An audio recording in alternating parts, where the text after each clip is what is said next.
আমি এখানকার যারা স্থানীয় এবং আমাদের যারা রয়েছে তাদের সাথে কথা বলতে জানিয়ে রাখতে চাই আমাদের যে আজকের কি লাগতেছে এখানকার যারা পথচারী এবং দোকানদার তারা মুখোমুখি কিন্তু পাল্টা বলেছিল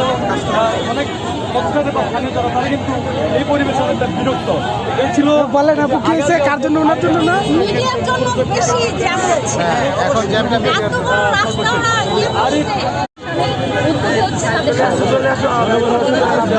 আমি এখানকার যারা স্থানীয় এবং আমাদের যারা রয়েছে তাদের সাথে কথা বলতে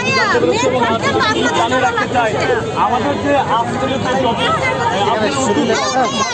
কি লাগতেছে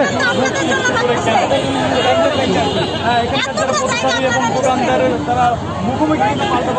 বলেছিল অনেক পথচারী বা স্থানীয় যারা তারা কিন্তু এই পরিবেশে অনেক বিরক্ত এই ছিল বলেন আপু কি হয়েছে কার জন্য ওনার জন্য না মিডিয়ার জন্য বেশি জ্যাম হচ্ছে এখন জ্যামটা এত বড় রাস্তা না